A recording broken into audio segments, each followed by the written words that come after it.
दोस्तों, स्वागत है आपका हमारे चैनल आर.के. वर्मा में। वीडियो को पूरा जरूर देखें। मन को मोहने वाली प्रेरणादायक और मजेदार कहानी। एक बोलने वाली चिड़िया, दो शीशे के टुकड़े की रहस्यमय करामत। दोस्तों, ईरान में खुसरू शाह नाम का एक बादशाह राज्य करता था। अपनी प्रजा का सुख दुख जानने के लिए वह अक्सर रात के समय भेष बदलकर शहर में घूमा करता था। एक रात बादशाह इसी सिलसिले में घूमते हुए एक संकरी गली से होकर जा रहा था। तभी एक घर में उसने तीन सगी बहनों को आपस में बातें करते सुना। बादशाह छिपकर उनकी बातें सुनने लगा। एक बहन, जो सबसे बड़ी थी, उसने कहा, अगर मेरी शादी राजमहल के चौकीदार से हो जाए तो मजा आ जाए। तब मुझे जिस चीज की जरूरत होगी वह मुझे राजमहल से मिल जाया करेगी। यह सुनकर मझली बहन बोली, मुझे तो बढ़िया बढ़िया चीजें खाने का शौक है। अगर मेरी शादी राजमहल के रसोइये से हो जाए तो कितना अच्छा हो। तब मुझे रोज ही मेरी मनपसंद चीजें खाने को मिला करेंगी। छोटी बहन अपनी दोनों बहनों से ज्यादा सुंदर थी। उसने कहा, मेरा मन तो बादशाह से शादी करने का है। फिर तो मैं जो भी मांगूंगी तुरंत हाजिर हो जाएगा। बादशाह से शादी करने का ख्वाब भूलकर भी कभी मत देखना। बादशाह तो हम लोगों की ओर नजर उठाकर भी नहीं देखेगा। दोनों बड़ी बहनें हंसती हुई बोली, जब सोचनी ही है तो ऊंची बात क्यों न सोची जाए। छोटी बहन ने कहा, क्या पता अल्लाह हमारी फरियाद सुन ही ले। बादशाह उन तीनों बहनों की बातें सुनकर वहां से चला गया। दूसरे दिन उसने तीनों बहनों को दरबार में बुलाकर उनकी इच्छाएं पूरी कर दी।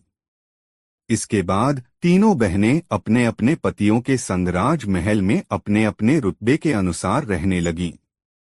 सबसे छोटी बहन की शादी बादशाह से हुई थी, इसलिए राजमहल का हर आदमी उसका बहुत सम्मान करता था। उसे मलिका जैसा आदर मिलता, जबकि दोनों बड़ी बहनों को वैसा सम्मान मिल नहीं पाता था। इस कारण उसकी दोनों बड़ी बहनें उससे ईर्ष्या करने लगी थीं। कुछ समय के बाद छोटी बहन ने एक राजकुमार को जन्म दिया। इससे दोनों बहनें और भी जल भुन उठीं। उनके अभी तक कोई संतान न तो हुई थी और न ही निकट भविष्य में होने को कोई उम्मीद थी। अतः उनसे अपनी बहन की यह खुशी देखी न गई। दोनों ने योजना बनाकर छोटी बहन के बच्चे को उठा लिया। उन्होंने बच्चे को एक कपड़े में लपेटा और उसे एक टोकरी में रखकर नदी में बहा दिया और बच्चे की जगह उन्होंने एक पिल्ला लाकर रख दिया। बादशाह को जब पता चला कि बेगम ने एक पिल्ले को जन्म दिया है तो उसको बहुत गुस्सा आया। उसने बेगम को मार डालने का हुक्म दिया। लेकिन वजीर ने बादशाह को समझाया कि स्त्री की हत्या करना पाप है, इसलिए बेगम की जान बच गई। इधर बेगम की बहनों द्वारा नदी में छोड़ी हुई टोकरी बहती बहती नदी के दूसरे किनारे पर जा लगी।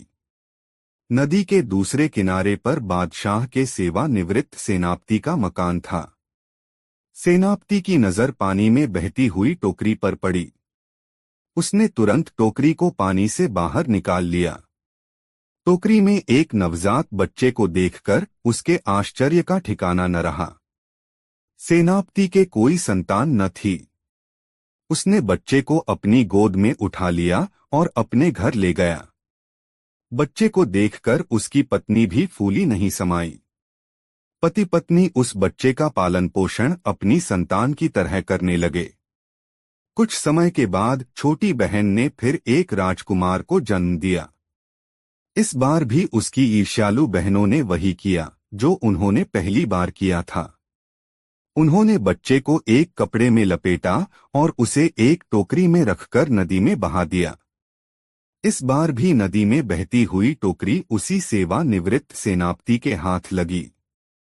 वह बच्चे को गोद में उठाकर अपने घर ले गया। बादशाह को बता दिया गया कि बेगम ने एक बिलौटे को जन्म दिया है। इस बिलौटे को नगर के बाहर दूर फेंकवा दिया गया। बादशाह को इससे बड़ा आघात लगा। बादशाह को बेगम पर भी बहुत गुस्सा आया। उसका दिल चाह रहा था कि ऐसी मनहूस बेगम को तो फांसी पर लटका देना चाहिए। वह ऐसा हुक्म जारी भी कर देता, मगर स्त्री हत्या के पाप के डर से वह बेगम की हत्या करने का हुक्म नहीं दे सका। कुछ समय के बाद बेगम ने एक राजकुमारी को जन्म दिया।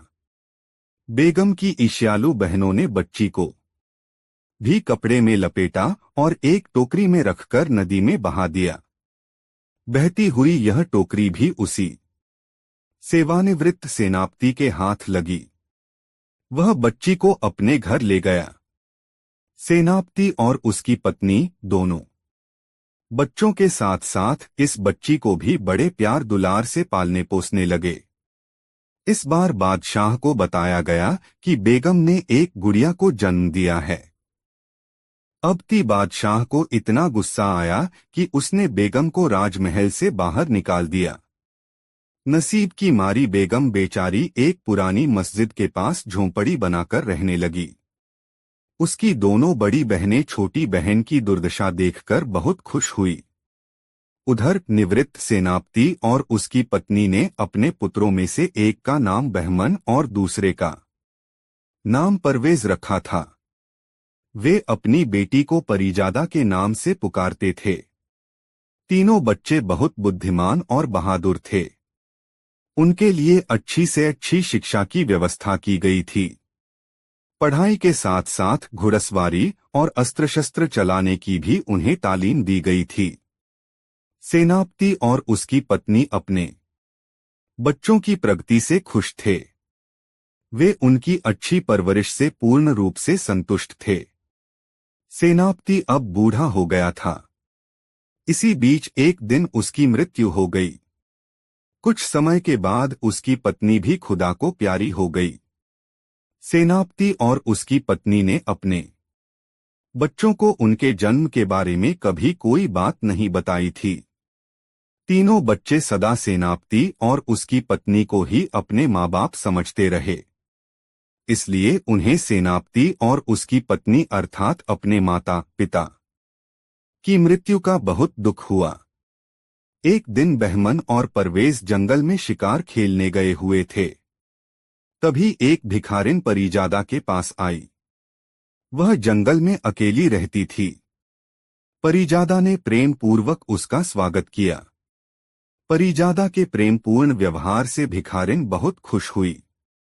उसने परिजादा से कहा, बेटी तुम्हारा बगीचा बहुत सुंदर है, पर इसमें 3 अद्भुत चीजों की अब भी कमी है। 3 अद्भुत चीजें? वे क्या क्या हैं? परिजादा ने उससे पूछा। भिखारिन ने कहा, एक तो तुम्हारे बगीचे में बोलने वाली चिड़िया नहीं है। जो बातें हम नहीं जानते वह बातें भी वह चिड़िया जानती है। वह हमारे हर सवाल का जवाब दे सकती है। वाह! परिजादा यह जानकर बड़ी ही रोमांचित हुई। फिर उसने पूछा, और दूसरी अद्भुत चीज क्या है? इस बगीचे में गाने वाला पेड़ नहीं है। इस पेड़ की डालियों और पत्तों से हमेशा सुरीला संगीत निकलता रहता है, बूढ़ी भिखारिन ने बताया। अच्छा, और तीसरी अद्भुत चीज क्या है? परिजादा ने पूछा। दूसरी चीज जादुई सुनहरा जल है, बेटी। यदि इस जल की एक बूंद भी किसी हौज में डाल दी जाए तो उस हौज का सारा पानी रंगीन हो जाता है, भिखारिन ने कहा। ये तीनों अद्भुत चीजें कहाँ मिलेंगी? परिजादा ने पूछा। भिखारिन ने कहा, इन चीजों को हासिल करने के लिए तुम्हें बहुत जोखिम उठाना पड़ेगा। पर मैं जानती हूं तुम्हारे दोनों भाई बहुत बहादुर हैं। इसलिए मैं तुम्हें इन चीजों को पाने का उपाय बताती हूं। नगर की पूर्व दिशा में लगातार 21 दिन तक चलते रहना होगा। 21वें दिन तुम्हें एक आदमी मिलेगा। वह तुम्हें बताएगा कि ये तीनों चीजें कहाँ मिलेंगी। यह कहकर भिखारिन चली गई। बहमन और परवेज जब शिकार से घर लौटे तो परिजादा ने भिखारिन से हुई सारी बातचीत उन्हें कह सुनाई।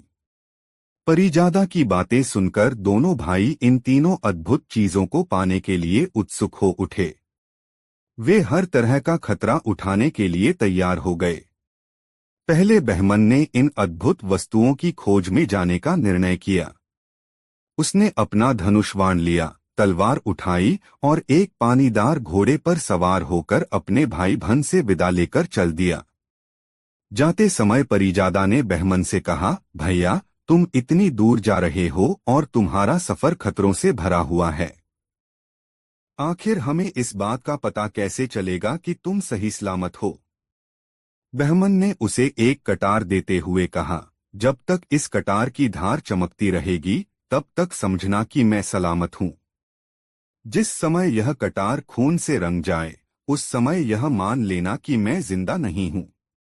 फिर बहमन ने अपने घोड़े की लगाम ढीली कर दी और उसे दौड़ाता हुआ पूर्व दिशा की ओर निकल गया। वह लगातार 20 दिन तक पूर्व दिशा में सफर करता रहा। 21वें दिन बहमन की भेंट एक बूढ़े आदमी से हुई। वह बूढ़ा नाटे कद का एक बड़ा ही बदसूरत आदमी था। उसके नाखून बहुत बड़े बड़े थे और उसकी दाढ़ी जमीन को छू रही थी। बहमन ने बूढ़े को सम्मान सहित सलाम किया और उसे अपनी यात्रा का प्रयोजन बताया। बूढ़ा उसकी बात सुनकर व उसका दृढ़ निश्चय देखकर बेहद खुश हुआ। उसने उसकी हिम्मत की सराहना करते हुए उसकी सफलता की कामना की। बूढ़े आदमी ने बहमन को एक गेंद देते हुए कहा, लो, यह गेंद लो। इस गेंद को जमीन पर फेंक दो और इसके पीछे पीछे चलते जाओ। यह गेंद लुढ़कती लुढ़कती तुम्हें एक पहाड़ी के पास ले जाएगी। जब यह गेंद पहाड़ी की तलहटी में पहुंचेगी तो अपने आप रुक जाएगी। वहां तुम घोड़े से उतरकर पहाड़ पर चढ़ना शुरू कर देना। आगे जाने पर तुम्हें कुछ काली काली भयानक आकृतियां दिखाई देंगी और डरावनी आवाजें सुनाई पड़ेंगी। यदि तुमने पीछे मुड़कर देखा तो तुम तुरंत काली चट्टान बन जाओगे। यदि तुम पहाड़ी की चोटी पर पहुंचने में सफल हो गए तो तुम उन तीनों अद्भुत वस्तुओं को पा जाओगे। उस बूढ़े आदमी को धन्यवाद देकर बहमन आगे बढ़ गया। उसने बूढ़े आदमी की दी हुई गेंद को जमीन पर लुढ़का दिया। गेंद लुढ़कती हुई आगे बढ़ने लगी। बहमन ने लुढ़कती हुई गेंद के पीछे अपने घोड़े को लगा दिया। गेंद लुढ़कती लुढ़कती एक पहाड़ की तलहटी में पहुंचकर रुक गई। बहमन की खुशी का ठिकाना न रहा। वह घोड़े से उतरकर पहाड़ पर चढ़ने लगा। ज्यों-ज्यों वह आगे बढ़ता गया उसे भयानक आकृतियां दिखाई देने लगीं। तरह तरह की डरावनी आवाजें सुनाई देने लगीं। वे कह रही थीं, अरे बेवकूफ, अपनी जान देने पर क्यों तुला है? क्या तुम्हारे बाल बच्चे नहीं हैं? तुझे अपनी जान प्यारी हो तो वापस लौट जा। ठीक है, अगर यह नहीं मानता तो पकड़ लो इसे और इसके टुकड़े टुकड़े कर डालो। खून खौल उठा। वह इस तरह की धमकी बर्दाश्त करने का आदी नहीं। यह सुनकर बहमन का खून था। उसने चुनौती दी, हिम्मत हो तो सामने आ जाओ।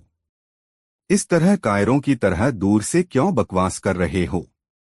तभी पीछे से आवाज आई, अगर तुम में हिम्मत है तो तुम ही आ जाओ न इधर। बहमन नई उम्र का नौजवान था। उसे लगा कि इस ललकार का जवाब न देना कायरता होगी। ललकार सुनकर बूढ़े आदमी की चेतावनी भी भूल गया और गुस्से से लाल पीला होकर तेजी में पलटा, मगर गर्दन पीछे घुमाते ही वह काली चट्टान में परिवर्तित हो गया। इधर परवेज और परिजादा अपने भाई के लौटने का उत्सुकता से इंतजार कर रहे थे। वे दोनों उसके लिए इतने अधिक फिक्रमंद थे कि दोनों ही उसकी सलामती की दुआएं मांगते रहते और दोनों ही हर समय कटार के पास मौजूद रहते। एक दिन वे बुरी तरह चौंक पड़े। उस दिन बहमन की दी हुई कटार अचानक खून से रंग गई। परवेज और परिजादा समझ गए कि बहमन किसी दुर्घटना में जान गंवा बैठा है।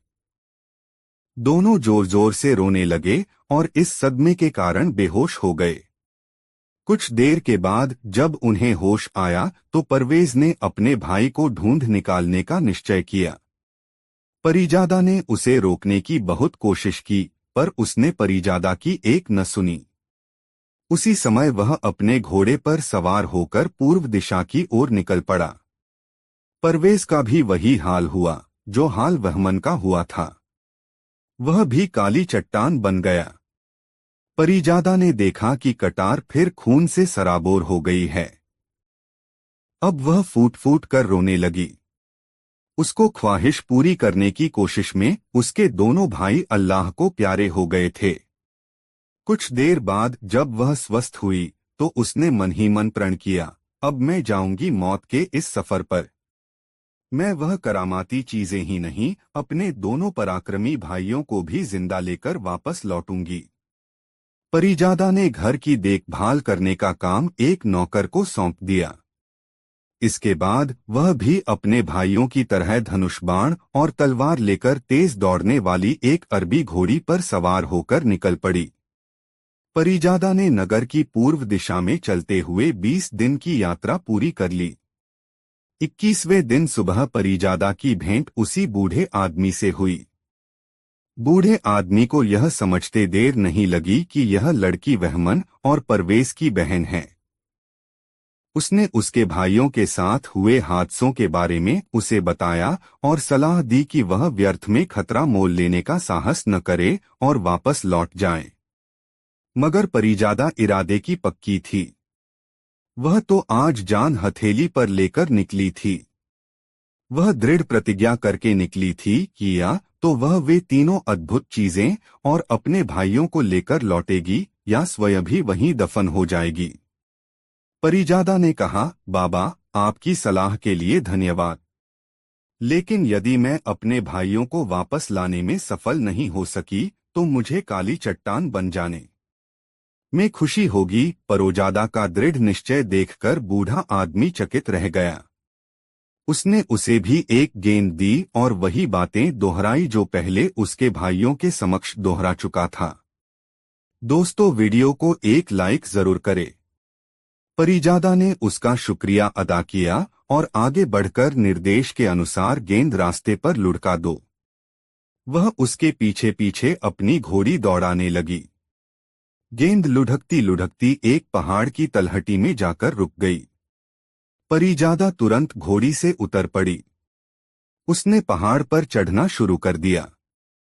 ज्यों-ज्यों वह आगे बढ़ती गई त्यों-त्यों उसे भी भयंकर आवाजें सुनाई पड़ने लगीं और बाघ, शेर, अजगर तथा अन्य जानवरों की भयंकर आकृतियां दिखाई देने लगीं।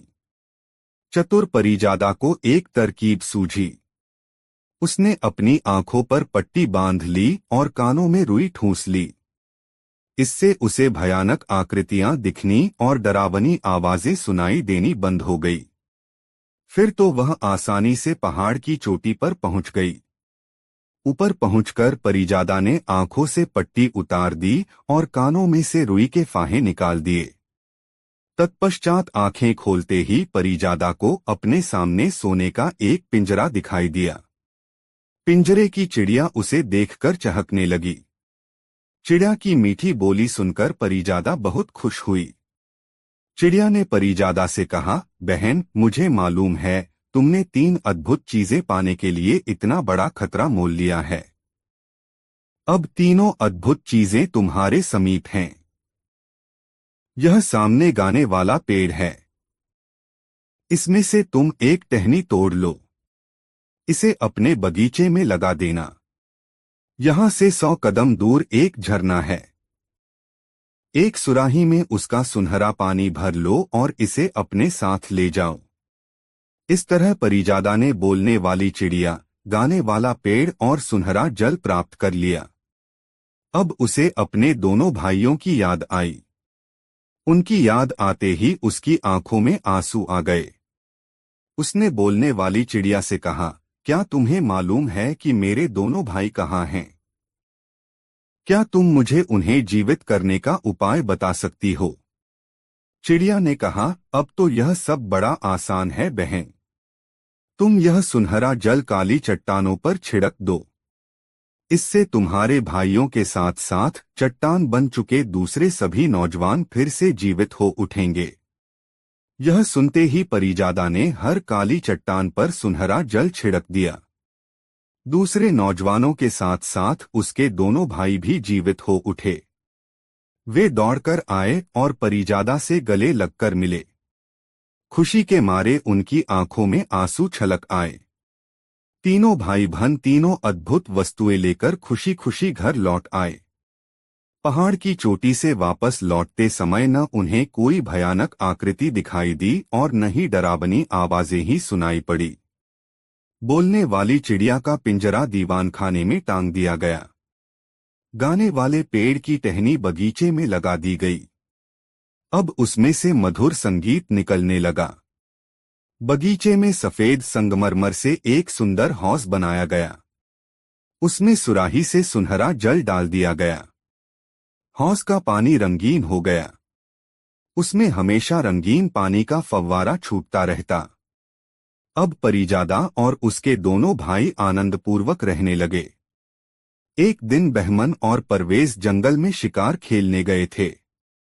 वहां बादशाह खुसरू शाह से उनकी भेंट हो गई। बादशाह इन दोनों सुंदर व तेजस्वी युवकों से बहुत प्रभावित हुआ। उसने दोनों भाइयों से कुछ देर बातचीत की। फिर बादशाह ने उन्हें राजमहल में अपने साथ भोजन करने का निमंत्रण दिया। बहमन और परवेज सुल्तान के निमंत्रण पर राजमहल पहुंचे। सुल्तान ने उनकी खूब आवभगत की। वापस आते समय दोनों भाइयों ने भी सुल्तान को अपने घर भोजन करने का निमंत्रण दिया, जिसे बादशाह ने सहर्ष स्वीकार कर लिया। घर आकर दोनों भाइयों ने परिजादा को यह बात बताई तो वह सोच में पड़ गई। सुल्तान को भोजन में क्या पसंद है, उसके बारे में उसे कुछ भी पता नहीं था।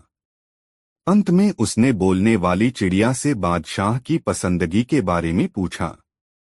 चिड़िया ने जवाब दिया, तुम आटे में जामुन के बराबर मोती मिलाकर उसकी जायकेदार सब्जी बना लो। यह व्यंजन भोजन के साथ बादशाह को परोसना आवश्यक है। उसकी बात सुनकर परिजादा आश्चर्यचकित रह गई और बोली, कहीं मोतियों की भी सब्जी बनती है? भला मैं तुमसे जो कह रही हूं तुम वही करो। तुम्हें कई चीजों के बारे में पता नहीं है। पर मैं सब कुछ जानती हूं, बोलने वाली चिड़िया ने कहा। जाओ, जैसा मैंने कहा है वैसा ही करो। और फिर बोलने वाली चिड़िया की सलाह से परिजादा ने तरह तरह के खाद्य पदार्थ बनाए। उसने मोतियों की जायकेदार सब्जी भी बनाई। शाम को बहमन और परवेज बादशाह को अपने साथ लेकर घर आए। परिजादा ने बादशाह का हार्दिक स्वागत किया। बहमन और परवेज ने बादशाह को अपना मकान और बगीचा दिखाया। बादशाह को बोलने वाली चिड़िया, गाने वाला पेड़ और हौज का सुनहरा पानी देखकर बहुत आश्चर्य हुआ। तब दोनों भाइयों ने उन्हें हासिल करने की रोमांचक कहानी बादशाह को कह सुनाई। बादशाह ने दोनों भाइयों की बातें बहुत ध्यान से सुनी। इसके बाद वे भोजन करने बैठे। सुल्तान ने सब्जी का एक टुकड़ा मुंह में डाला। उसे लगा कि सब्जी में कोई कठोर चीज है। उसने उस कठोर चोंच को मुंह से निकालकर देखा तो वह चमकता हुआ मोती था। बादशाह को बहुत ताज्जुब हुआ। उसने परिजादा की ओर देखते हुए पूछा, अरे बेटी, यह क्या? मोतियों की भी कहीं सब्जी बनती है? यह सुनकर परिजादा झेंप गई। उसने चिड़िया की ओर देखा। चिड़िया ने तुरंत जवाब दिया, जहां पनाह, गुस्ताखी माफ हो। यदि आपकी बेगम कुत्ते के पिल्ले, बिलौटे और गुड़िया को जन्म दे सकती है तो परिजादा मोतियों की सब्जी क्यों नहीं बना सकती? यह सुनते ही बादशाह चौंक उठा। वह सोचने लगा, इस चिड़िया को तो सब कुछ मालूम है। फिर तो इसे यह भी मालूम होगा कि सच्चाई क्या है। उसने चिड़िया से पूछा, तो क्या तुम मुझे यह बता सकती हो कि आखिर सच्चाई क्या है? चिड़िया ने कहा, जहां पनाह, मैं दुनिया की हर बात की जानकारी रखती हूँ। आपके साथ भोजन करने वाले दोनों युवक और यह लड़की तीनों आपकी ही संतान हैं। यह सुनते ही बादशाह सन्नाटे में आ गया। वह आंखें फाड़ फाड़ कर चिड़िया को देखने लगा। चिड़िया बताती रही, आपकी बेगम की दोनों बड़ी बहनें बेगम से बहुत ईर्ष्या करती थीं। उन्हें बेगम न बन पाने का दुख था, इसलिए वे बेगम को हर तरह से दुखी देखना चाहती थीं। इसलिए बेगम को हर बार बच्चा होने पर वे जलभुन उठती थीं और चालें चलकर उन्होंने आपको गलत सूचना दी।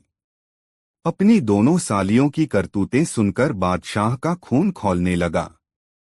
फिर चिड़िया ने बादशाह के तीनों बच्चों के जन्म और उनके पालन पोषण की सारी कहानी बादशाह को बताई। अब तो बादशाह को निर्दोष बेगम को महल से निकालने का बड़ा अफसोस हुआ। वह अपने तीनों बच्चों को छाती से लगाकर फूट फूट कर रोने लगा। इसके बाद बादशाह तुरंत मस्जिद के पास वाली झोंपड़ी में जाकर बेगम से मिला और बेगम से गलती के लिए माफी मांगी। बेगम को सच्चाई का पता चला तो उसकी खुशी का ठिकाना न रहा। उसकी आंखों में आंसू छलक आए। उसने अपने बच्चों को सीने से लगा लिया और बादशाह से बोली, माफी मांगकर मुझे शर्मिंदा न करें जहांपनाह। मेरे लिए तो यही खुशी की बात है कि मैं आपकी नज़र में दोषी नहीं हूँ। बादशाह अपनी बेगम और तीनों बच्चों को साथ लेकर राजमहल में लौट आया। महल में आकर बादशाह ने अपनी दोनों सालियों को तलब किया। वह उन्हें कड़ी से कड़ी सजा देना चाहता था, पर दयालु बेगम ने बादशाह से आग्रह कर उन्हें क्षमा दिलवा दी और फिर बादशाह अपने परिवार के साथ आनंद से रहने लगा।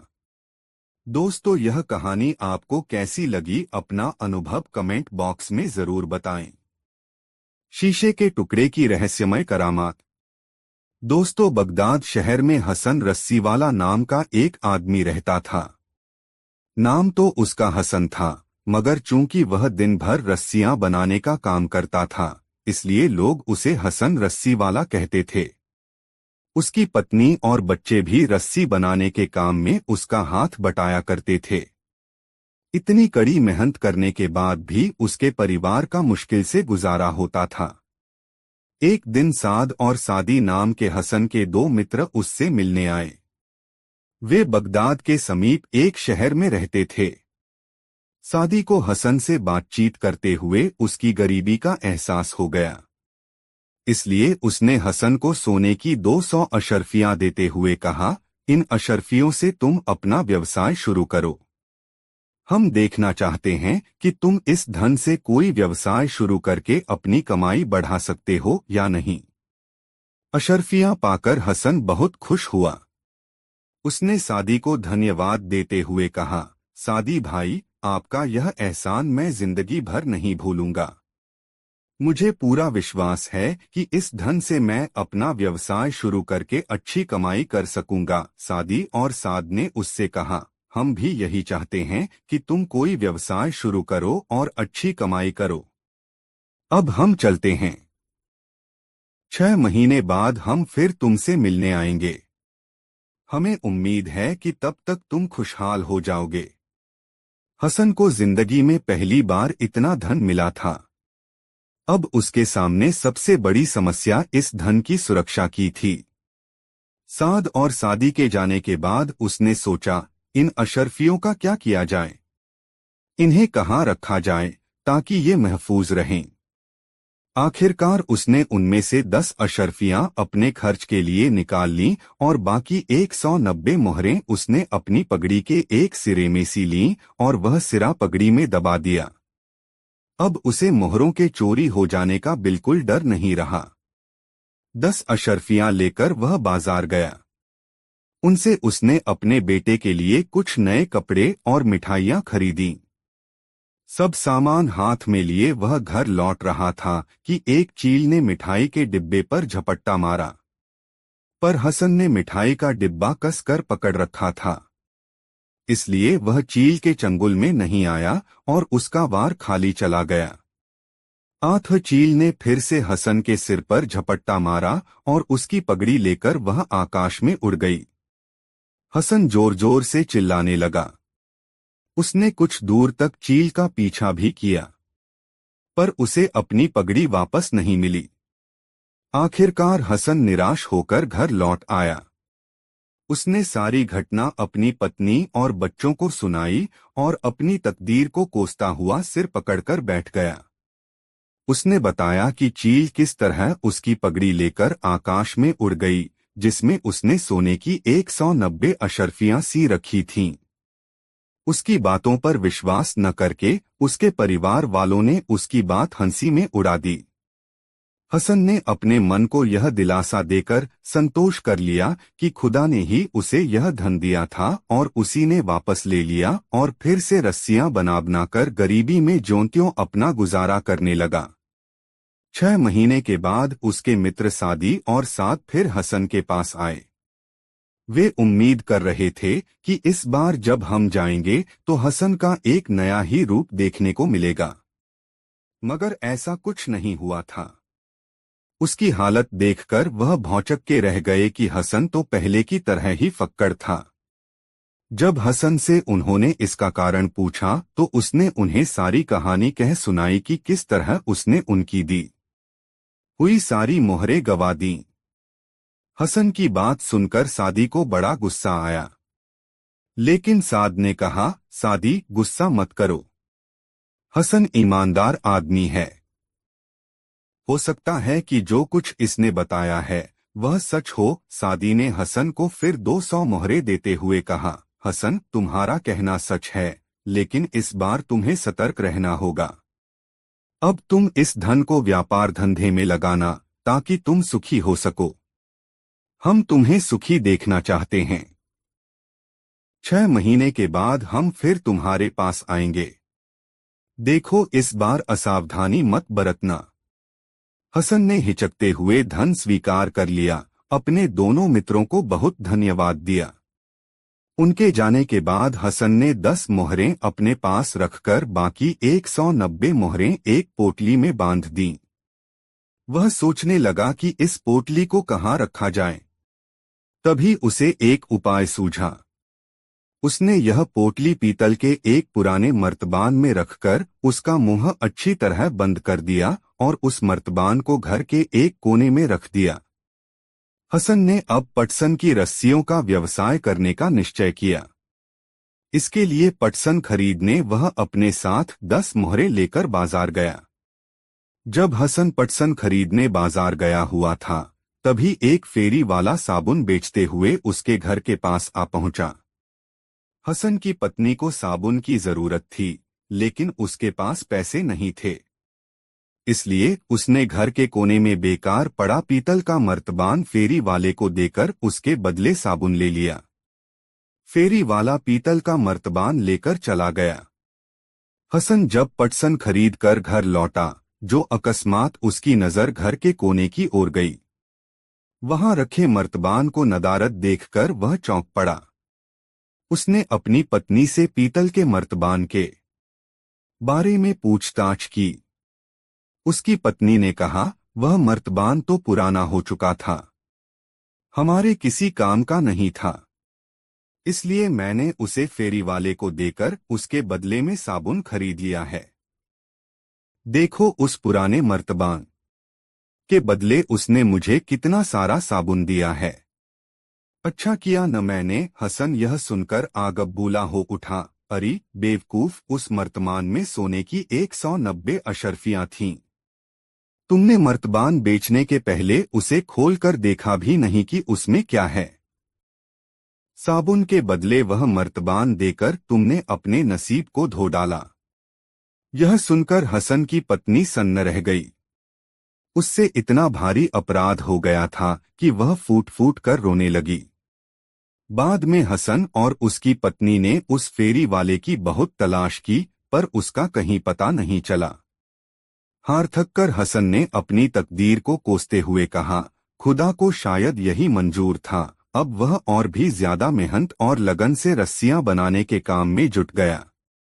मगर उसका जीवन मेहनत मजदूरी और गरीबी से भरपूर ही रहा।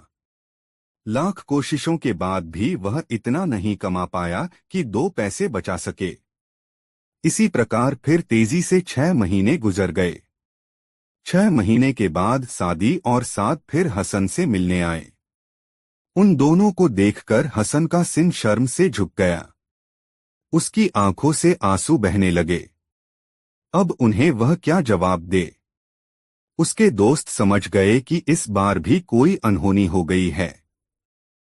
फिर उन्होंने हसन को दिलासा देकर पूछा कि किस्सा क्या है। रोते रोते उसने सारी कहानी सादी और साद से कह सुनाई। इस बार हसन पर गुस्सा होने के बजाय सादी सोच में पड़ गया।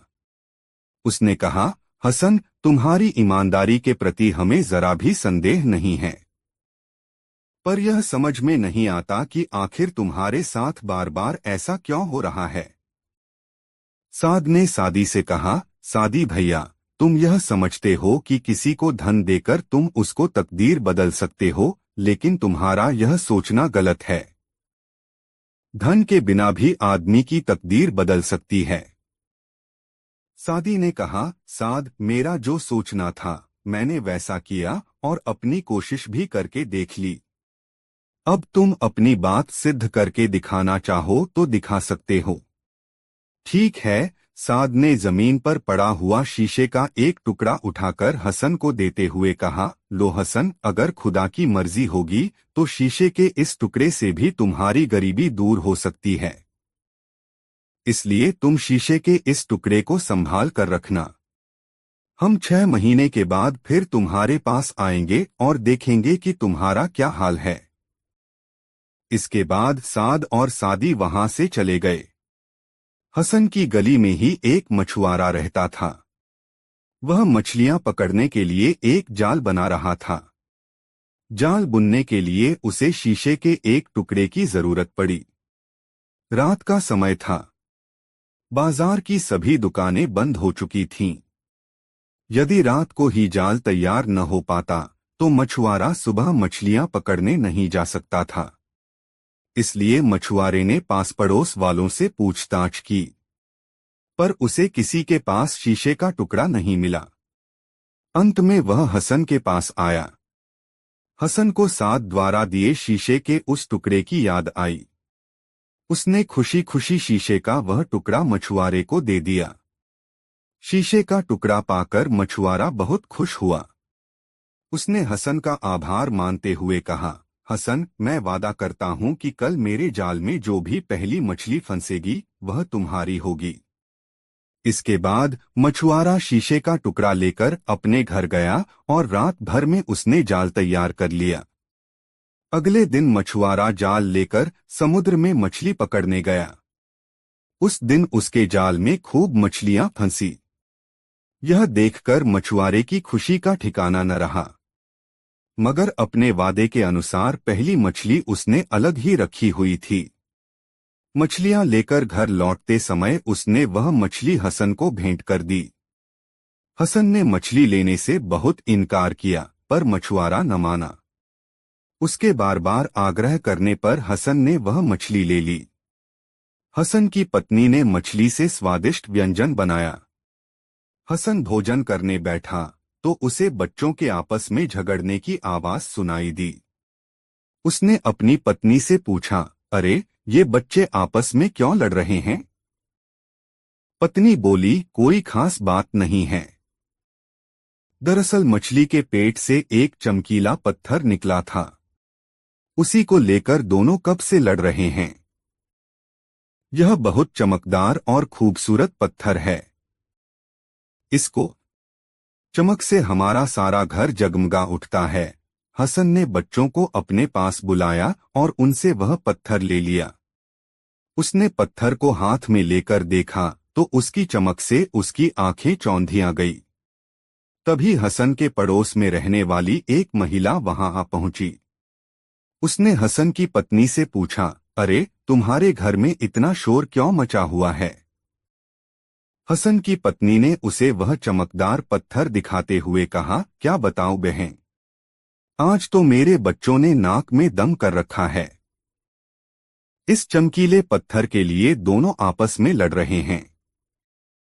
चमकीला पत्थर देखते ही महिला दंग रह गई। उसका पति जौहरी था, इसलिए उसे रत्नों की अच्छी परख थी। वह उस चमकीले पत्थर को देखते ही समझ गई कि यह कोई साधारण पत्थर नहीं, मूल्यवान सच्चा हीरा है और इसकी कीमत लाखों में है। वह इसे पाने के लिए आतुर हो उठी। महिला ने सोचा कि हसन के परिवार वालों को रत्नों की पहचान तो है नहीं, लाखों के इस हीरे को क्यों न औने पौने भाव में हथिया लिया जाए।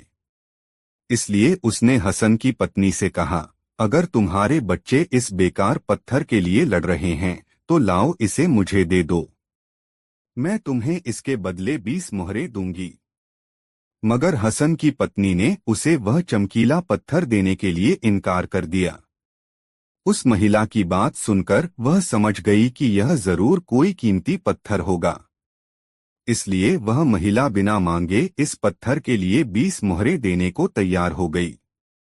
महिला ने देखा कि इतने सस्ते में काम पटने वाला नहीं है, तो वह झट से उस पत्थर के लिए 100 मोहरें देने को तैयार हो गई।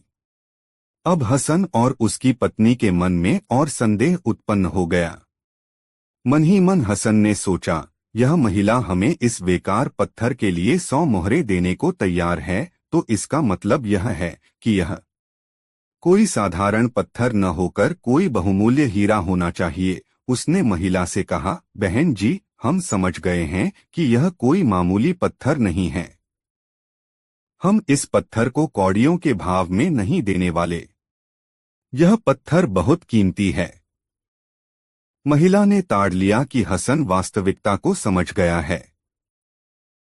उसने हसन से कहा, देखो, वैसे तो यह पत्थर मेरे किसी काम का नहीं है, फिर भी मैं इसे खरीद लेती हूँ। मैं तुम्हें इसके बदले 1000 मोहरें दे दूंगी। लाओ, अब इसे मुझे दे दो। महिला की आतुरता देखकर अब हसन को पूरा विश्वास हो गया कि पत्थर का यह टुकड़ा साधारण पत्थर नहीं, बल्कि कोई मूल्यवान हीरा है। यह महिला इसे सस्ते में ले लेना चाहती है। उसने मुस्कुराते हुए कहा, बहन, जो सच्चे हीरे की कीमत हजारों में नहीं लाखों में होती है, समझी। यह सुनकर महिला समझ गई सौदा सस्ते में पटने वाला नहीं है। इसलिए वह उस हीरे के लिए 50,000 मोहरें देने को तैयार हो गई। पर हसन ने हीरा देने से इनकार कर दिया।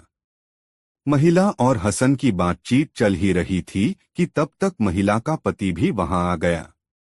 वह हीरे को देखते ही समझ गया कि यह बहुत ही कीमती हीरा है। ऐसे हीरे बहुत मुश्किल से हाथ लगते हैं। उसने अंदाज लगाया कि इसकी कीमत 2 लाख मोहरों से कम नहीं है। वह तुरंत हसन को इस पत्थर के लिए 80,000 मोहरें देने को तैयार हो गया। हसन ने कहा, मैं इस पत्थर की कीमत 1 लाख मोहर से कम नहीं लूंगा। अगर तुम्हें लेना है तो इतनी कीमत चुकाकर इसे ले जा सकते हो, वरना मैं बाजार में जाकर इसे किसी जौहरी के हाथ बेच दूंगा। आखिरकार जौहरी ने हसन को 1 लाख मोहरें देकर उससे वह हीरा खरीद लिया। हसन को जरा भी उम्मीद नहीं थी कि घर में बेकार पड़े शीशे के टुकड़े के बदले उसे 1 लाख मोहरें मिल जाएंगी। मोहरें पाकर हसन की खुशी की सीमा न रही।